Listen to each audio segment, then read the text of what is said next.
First step that we're going to be here with kiln repair is we are going to remove all of the hardware. So the first things we're going to remove are these connector plates. You can do this with just your hands, but it's handy dandy to have yourself a nice little power drill.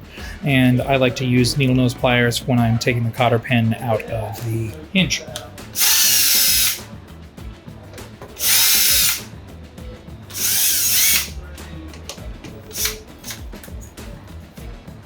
I like to just leave this in here and just tighten it back up so that it isn't in anybody's way and I don't lose it. And then just leave the screws in here. Especially on a used kiln, I don't want to lose the screws. Don't forget that you have 2 of these connector plates and you want to do them to both sides. For the lid brace bar, there's just a nut right here. Just go ahead and take that out. Pull off the lid brace bar. Sometimes you gotta lift the lid a little bit. Put this nut back on this screw here or you are going to lose it. Okay, I can set this aside.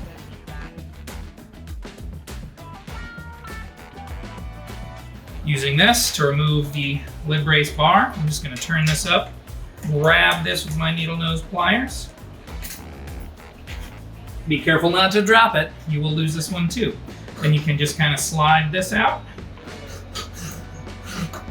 Once I have the hinge pin out of there, I'm gonna go ahead and put this cotter pin back in here so I don't lose it. Now we're ready to move the lid. I have some cardboard on the table over there to protect the lid. You could also put down a blanket. You just want to make sure you have a flat surface that you can place the lid on once it's removed. I like to grab it from back here and grab by the handle and we're going to lift straight up. I'm just going to set it down. Now your kiln should look like this and you're ready for the next stop, which is removing your boxes.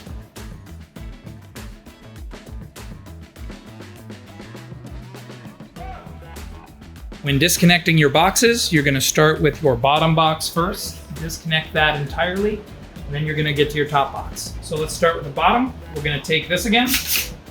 We're just going to remove these 4 screws, 2 on this side, 2 on the other. I do not want to remove the screws that are going into the kiln. We want to go the ones that are going into the box.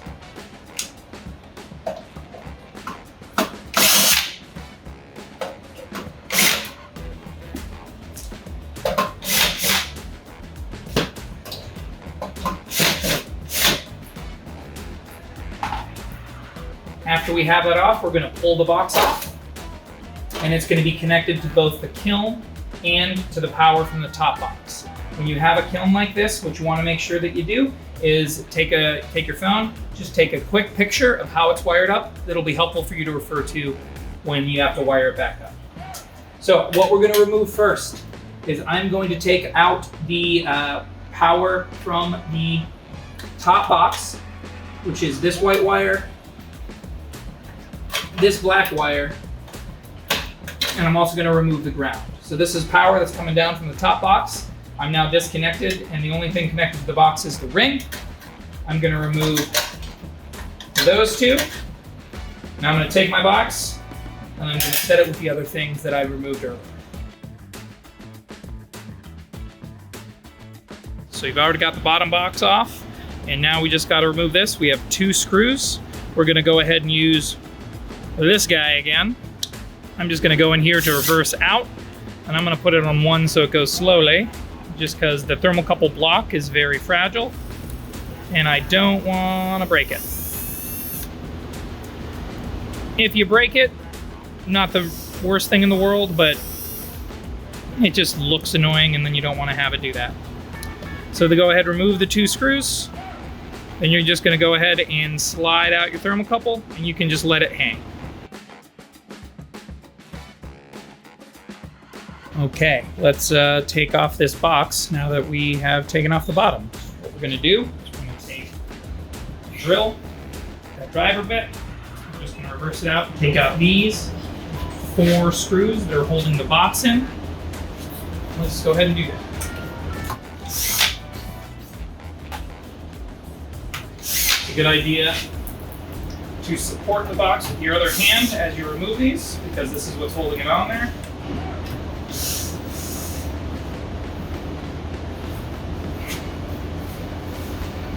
You don't want to damage the wires inside. Then we're going to open it up. You're going to want to get in there a little bit easier to see what's going on there. We're going to disconnect the relay, which is right here, and the pilot light on the outside. We'll have two little yellow wires going to the pilot light. Take those out first, and then go ahead and take the white and the black wire off of the relay. And these can be on there pretty tight, so just gently wiggle them. You don't want to yank on the wire. You could hypothetically pull out the wire from the connector, and you don't want to do that. So you want to try and grab from the connector if you can. Sometimes it's a little tight. You might need to use pliers. Come on.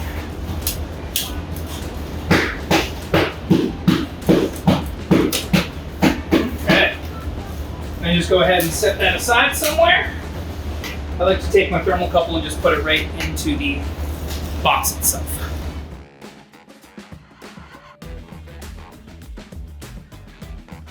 Now that both boxes are off, what we're going to do is we are going to cut the wires off of the kiln in between the porcelain insulators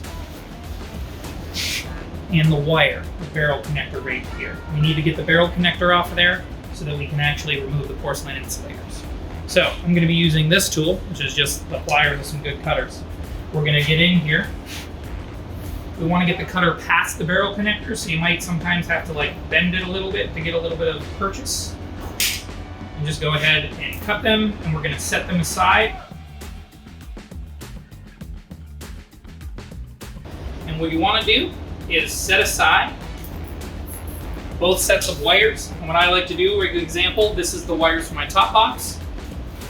I'm just going to set this aside with the box that I already removed and just put them right in there so that when I come back, I know that these wires are going to go to that box. And I'll do the same thing with the bottom box and my bottom wires. And this is what it looks like after you have cut all of the extra ends off. And then what we're going to do now is we're going to remove the porcelain insulators.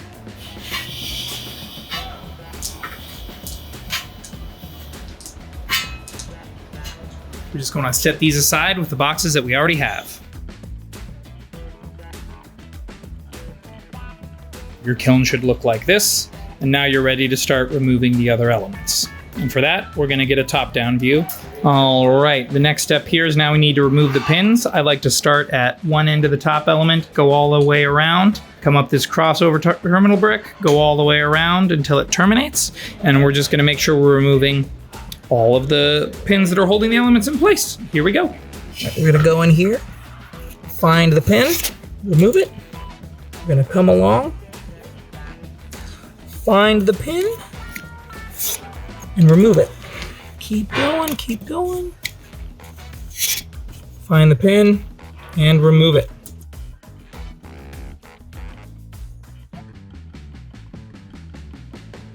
Before I remove the elements, I'm just going to use a magnet, which I'll be keeping away from the camera, and just grabbing all of these things.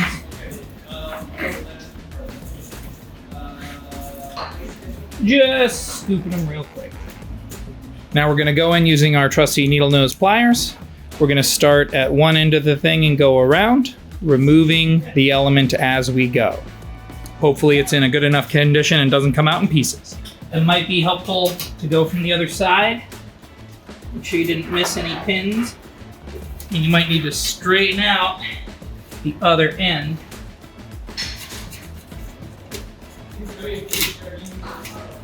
Sometimes they're so brittle they break as you're removing them.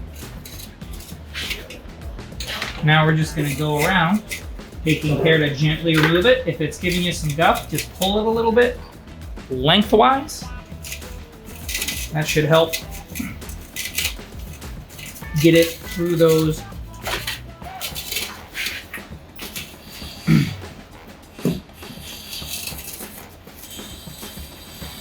grooves. Do be careful. See, comes apart in pieces. So now we're in the second part. I like to start again at the terminal right here. I'm just gonna grab the element, and because this one's so brittle, it's gonna pop right off, and that makes it easy. So we're gonna get in here, gonna pull till we get enough leeway on it so that we can pull it like this and just pull over as we're going through. Again, I'm gonna pull laterally. Be careful if they're really brittle, that'll happen. You'll just need to grab your needle nose, get back in there, and keep going. If it chips a little bit, it's fine. You just wanna make sure that there's enough space that you can actually remove it and not take out a whole bunch of the brick. That should be all of the elements out of the kiln. Next step is we're gonna vacuum out the bottom of any extra things that were a little bit too small to just grab. Regular chop back works for this. Bring anything with a hose. I'll get the small stuff. I'll usually pick out the bigger stuff. Now we're just gonna take this on a trip through Element Town.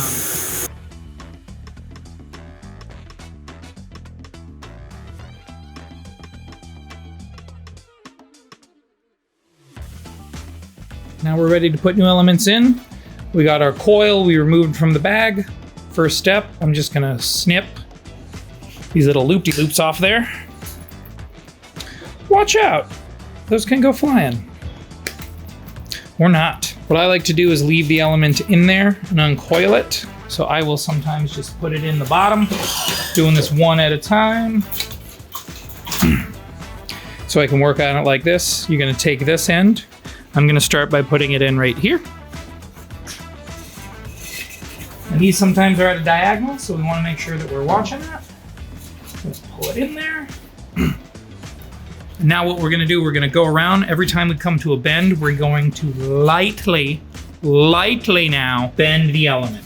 Not like a big old bend, we want just a little bit of play in there. We wanna make sure that we're keeping, see there's the light bend, keeping the element down into the back, light bend.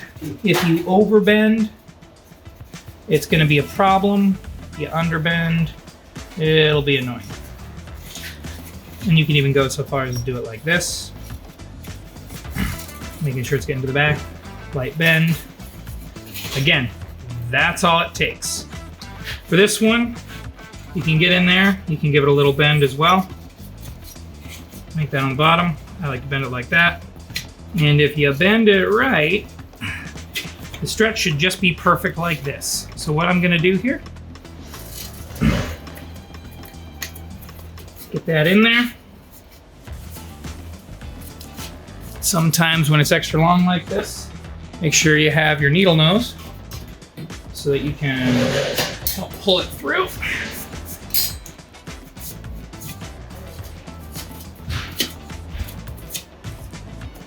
Just want to double check that all these are in there. And as you can see at the end here, they're coming off a little bit strange. Usually what I'll do is I'll pin them in and then we'll use the needle nose to straighten them out. But I like to have those pinned in first before I do that. So that's how you get those elements in there. I'm just gonna go ahead and do the rest.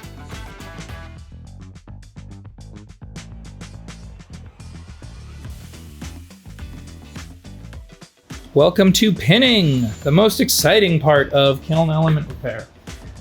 What you will need for this, need your trusty needle nose pliers, you're gonna need a flathead screwdriver, and you're gonna need pins. Each element pack comes with a set of pins. I did a strange thing, grabbed a magnet, and that's how I kind of store them and just keep them in the bottom of the kiln. What you're gonna do is you're gonna grab a pin like yonder, nice and secure like that. We're gonna use our left hand to hold down the element, and then we're gonna put that in the side. And when you're going in, you wanna go in diagonally so that it's not straight up and down, so that it'll actually hold it in place. And I'm just gonna go ahead and do this one, and then we'll get closer.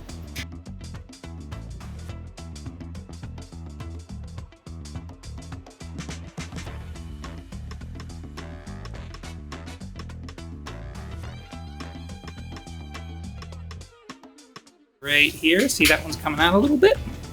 And we're just gonna run screwdriver right on top of it till it's nice and restrained. And we're gonna put it in just like that.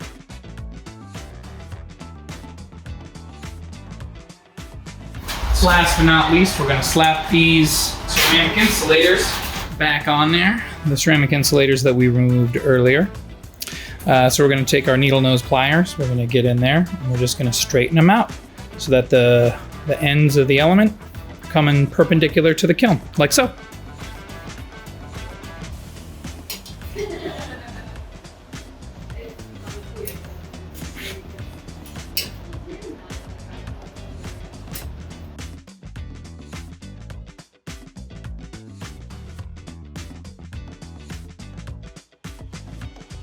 Slide those on there. We want to get them flush with the kiln wall and the elements coming out of it. We don't want our elements angled. Any angled elements have a potential to move and hit the side and short out. And we don't want that. So next, we're going to take our crimp-on connectors, and one side of it is about 5/16. So we're going to go down on the elements and mark out 5/16 and then just cut them off. And then we're going to slip these on. I like to literally just hold these up to it.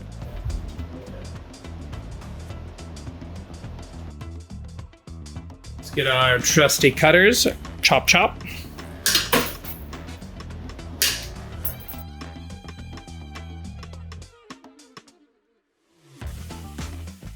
Quick note on these is you notice that they have that line in them right there. Whenever you're putting them into one of these things, the crimpers have that protruding end. You want to put that line opposite it so that it is connected like that. So that this line right here will be split if that piece goes into it.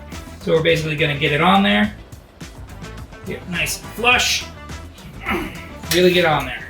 Really wanna put it on there. We want this as flush as possible.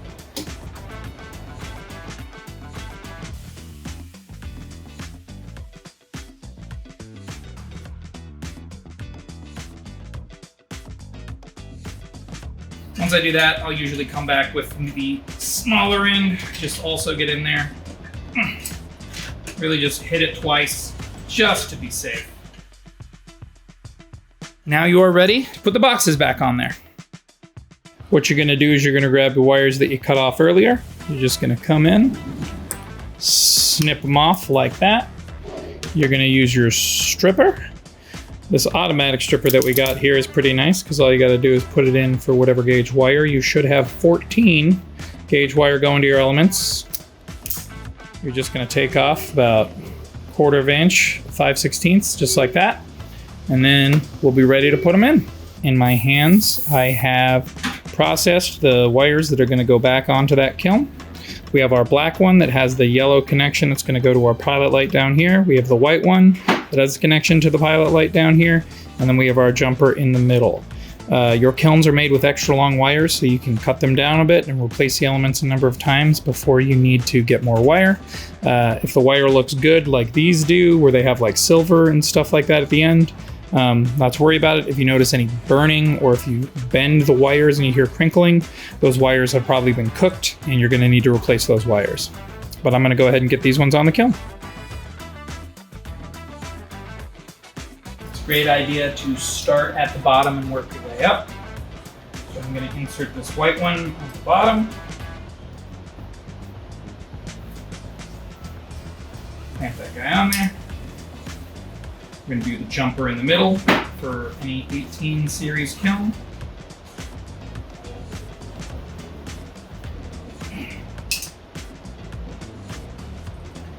Those of you nerds out there, it's called wiring this in series.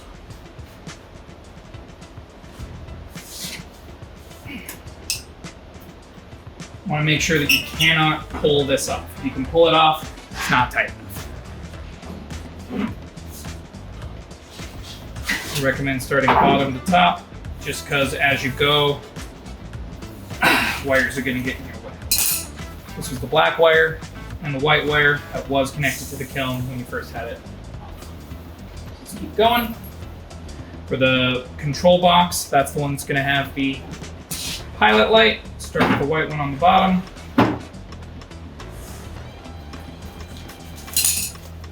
Some of these have flyaways. It's a good idea to not put those in between the connections. And actually we're going to come back with some scissors and cut. That is an insulator, and you don't want that in between your connection.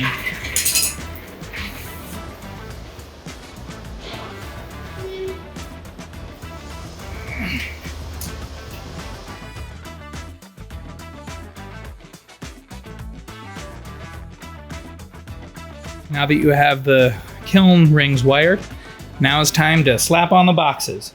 You're gonna need yourself a hand drill with that 1/4-inch driving bit. You're gonna need the box, and you're gonna need the screws. What you're gonna do is you're gonna take your 2 leads, the black and the white. You're gonna plug them into the black and the white side on the relay, and then you're gonna take these smaller wires, and those are gonna go down here to the pilot light. I'm gonna do the black one first, just because it's closer.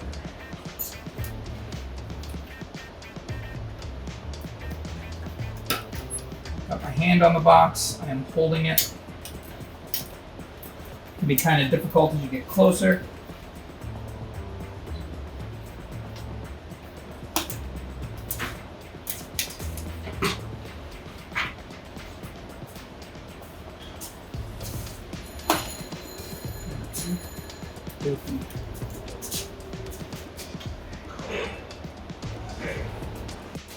Now what we're going to do, we're going to slide the box back on, holding it in place, cue up the drill.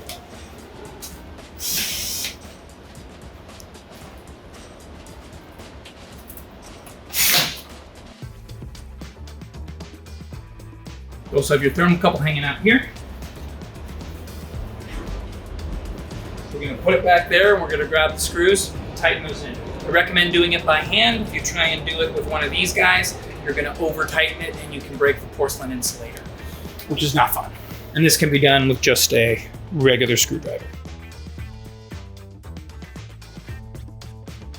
Last but not least, we are going to be putting on the bottom box. Bottom box is going to be a lot easier than the other box because there's only 4 connections. Let me just bring this up here. Here's our box. There's going to be our ground connection for the green wire going down.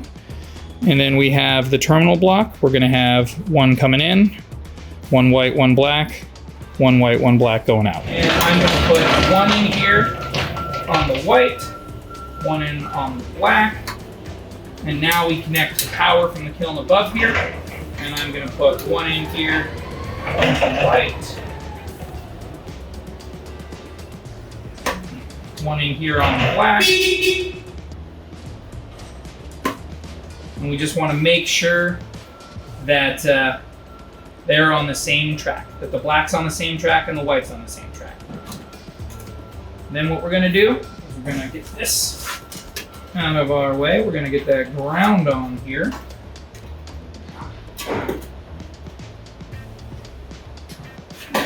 Okie dokie. Let's get those out of the way.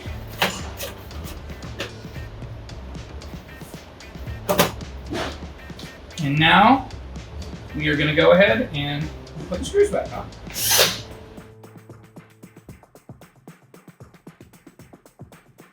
Now your kiln is electrically back together. So let's put the hardware back on.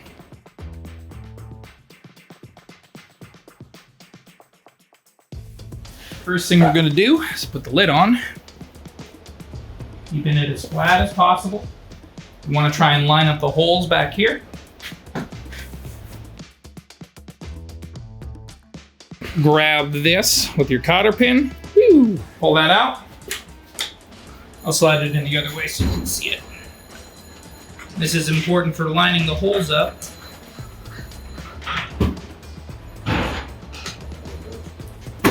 Then you're going to take the cotter pins and get them in there. And you're going to want to put some stink on it so it doesn't come out.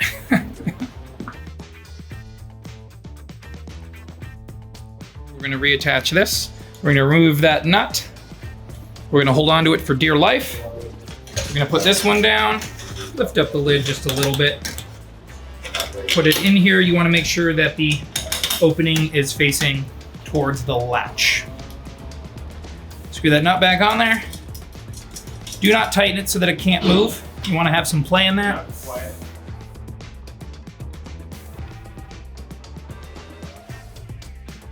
Last but not least, we're gonna reattach our connection plates, and we wanna line them up, including the whole kiln, to make sure that it's sitting precisely where it's meant to. Okay.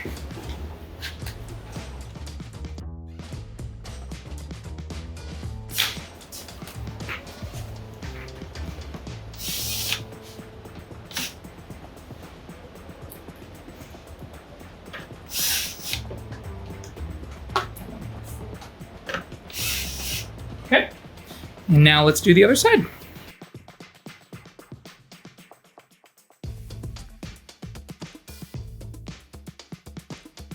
Now your kiln's ready to plug in and test. What we're gonna do is we're just gonna take a sheet of paper. We're gonna rip it into 4 pieces because we just put in 4 elements. And they don't need to be big. They just need to be big enough. This is honestly too big. I'm gonna cut these in half. So I'm gonna put one of these on each one of the elements. So remember this one, this is the same element, this is the same element, this is the same element, this is the same element. And what this is gonna tell us, if I turned it on and wired it correctly, those should burn. So the way I do it is I do a quick program where I'm going to enter program. I usually use user 6, hit enter, segments 1, enter, ramp 1. I just turn it up to as high as possible, enter, degrees Fahrenheit. This one's only gonna go to 100 degrees just for a testing purpose. Enter, hold, I don't wanna hold. The alarm is off. Complete. All right, I'm gonna hit start, and this should turn on. What we should also see, if we're putting in new elements, is a little bit of light smoking as it burns off anything that was used in the production. I like to watch these as they're going. You can see the mist rising now. Don't breathe that in, wear a mask, do this where it's properly ventilated. Well, this will tell you if you did it right. All you're looking for is just a little bit of burning. That means at least all of the elements are on and working. And had you done it right, you should be ready to go now.